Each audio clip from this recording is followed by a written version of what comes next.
Hey, here's some tips I think can enhance your film process. Remember, your shots and angles help tell the story. Your camera should feel like a part of the story making process. So the shots and angles that we're shooting, we're taking now, everything that you shoot on set you may not necessarily use, but I always believe that you can never have enough footage. So overshoot, overshoot, overshoot, overshoot, overshoot. There's never a moment you'll ever feel like you have enough. And the process of sometimes being on a set, you can sometimes see angles, and you may not seen through walkthroughs or things that notion. I say go for it. If it don't work, it don't work. If it do, it does. Sometimes some of the best things that happen on the filmmaking process are those spontaneity moments in those process. So of course you want to keep things orderly, but always let flexibility of creativity and spontaneity happen. Listen to your actors. They have studied that character. They know that character. They know what that they feel about that character.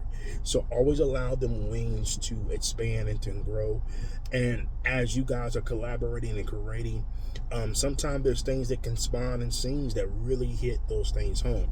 One thing that comes to mind is when the movie of The Temptations, with David Ruffin's character says, "Ain't nobody come to see you, Otis." That was never written on a script.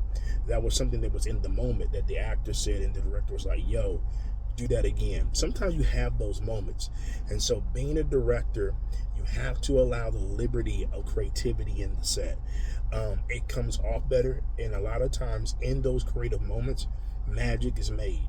And so the old term of movie magic is about expressing creativity. So allow those type of moments to happen because you can have movie magic. Two, sound is highly important.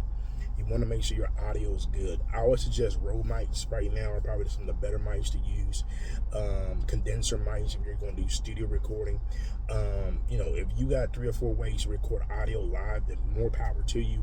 But also, I don't have a backup of studio recording. Your Foley got to be crisp. Audio is always one of the biggest things, even for people like Christopher Nolan and things of that nature.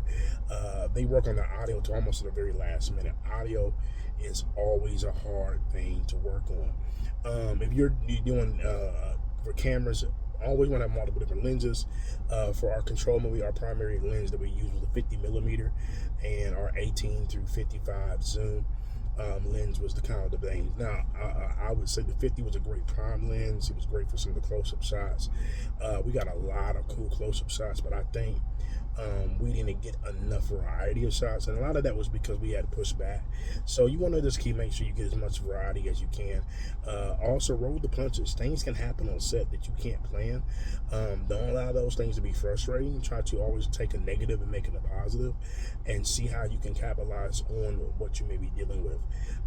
Those things matter. Those things are very pivotal. So here's a little bit of these things and tips I just want to throw out to you just to help you out in your movie experience. Hope you have a great time. Hope you have a great time producing, filming, shooting, editing, whatever you're called to do.